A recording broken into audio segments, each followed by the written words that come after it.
India പ്രതികാരം വീട്ടിയിരിക്കുകയാണ്. കഴിഞ്ഞ മത്സരത്തിൽ ഇന്ത്യ തോറ്റിട്ടുണ്ടായിരുന്നു. ഇപ്പോഴിതാ ഇന്ത്യ വീണ്ടും വിജയ വഴിയിൽ തിരിച്ചെത്തിയിരിക്കുകയാണ്. ഇന്നത്തെ വിജയത്തോടെ ഇന്ത്യ പരമ്പര നേടിയിരിക്കുകയാണ്. ആവേശം നിറഞ്ഞ മത്സരമായിരുന്നു ഇന്നത്തേത്. അപ്പോൾ നാലാമത്തെ T20 കുറിച്ചാണ് നമ്മൾ ഈ ഒരു വീഡിയോയിൽ പറയുന്നത്. ഇതുപോലത്തെ ക്രിക്കറ്റ് ന്യൂസിന് വേണ്ടി ചാനൽ മറക്കാതെ സബ്സ്ക്രൈബ് ചെയ്യൂ. T20 ടീം ഗംഭീറിന്റെ കയ്യിൽ ഭദ്രമാണ്. അത് വീണ്ടും ഇപ്പോൾ തെളിയിച്ചിരിക്കുകയാണ്. ഗംഭീറിന്റെ പ്ലാനുകൾ കൃത്യമായിട്ട് നടപ്പിലായി. തോൽക്കേണ്ട മത്സരമാണ് ഇന്ത്യ വിജയിപ്പിച്ചെടുത്തത്. ടെസ്റ്റിലും ഏകദിനത്തിലും ഇന്ത്യ ഫ്ലോപ്പാണ്. അവിടെ ഗംഭീറിനെ ഒന്നും തന്നെ ചെയ്യാൻ സാധിക്കില്ല. എന്നാൽ T20 ക്രിക്കറ്റിൽ പൂർണ്ണാധികാരം ഗംഭീറിനുണ്ട്. അതിന്റെ റിസൾട്ടാണ് ഇപ്പോഴത്തെ T20 പരമ്പര ഇന്ത്യ നേടിയത്. അതും ഇംഗ്ലണ്ടിനെ പോലെ ഒരു ടീമിനെതിരെ. കളിയുടെ തുടക്കത്തിൽ ഇന്ത്യ തോൽക്കുമെന്ന് എല്ലാവർക്കും തോന്നി.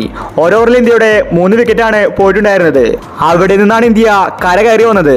ഇതിൽ ക്രെഡിറ്റ് കൊടുക്കേണ്ടത് Shivan ദുബയ്ക്കും Hardik പാണ്ഡ്യയ്ക്കുമാണ്.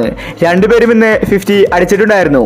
India 151 runs എടുത്തിട്ടുണ്ടായിരുന്നുവെങ്കിലും second ബാറ്റിംഗിൽ ഇംഗ്ലണ്ടും അതുപോലെ അടിച്ചു കളിച്ചു. കളി ഇന്ത്യയുടെ കൈവിട്ടു പോകുമെന്ന് തോന്നിച്ചു. ആ സമയത്താണ് വരുൺ ചക്രവർത്തി വന്ന് ഇന്ത്യക്ക് 2 നിർണായക വിക്കറ്റുകൾ നേടിത്തന്നത്.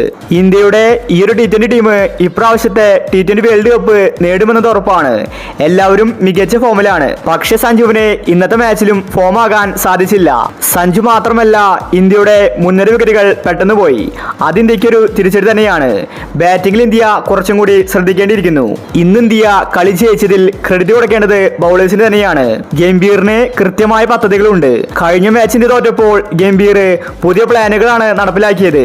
ബാറ്റിംഗിൽ ശിവദുബെ വന്നതും ഇന്ത്യക്ക് ഗുണകരമായിരിക്കുകയാണ്. പാണ്ഡ്യ ദുബെ ഇല്ലായിരുന്നുവെങ്കിൽ ഉറപ്പായിട്ടും ഇന്ത്യ ഇന്ന് കളി തോറ്റേനെ. ഇനി ഒരേ ഒരു T20 മാത്രമേ ബാക്കിയുള്ളൂ. അതിൽ തോറ്റാലും ജയിച്ചാലും ഇന്ത്യക്ക് കുഴപ്പമില്ല.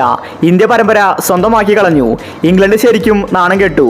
അവസാന നിമിഷങ്ങളിൽ ഇന്ത്യ ചെയ്ത തന്ത്രങ്ങളാണ് കളി ഇന്ത്യയുടെ കയ്യിലേക്ക് തിരിച്ചെത്തിച്ചത്. അപ്പോൾ ഇന്നത്തെ കളിയെ പറ്റി നിങ്ങളുടെ അഭിപ്രായങ്ങൾ താഴെ കമന്റ് ചെയ്യുക. ഇതുപോലത്തെ ക്രിക്കറ്റ് ന്യൂസിന് വേണ്ടി ഈ ചാനൽ മറക്കാതെ സബ്സ്ക്രൈബ് ചെയ്യൂ.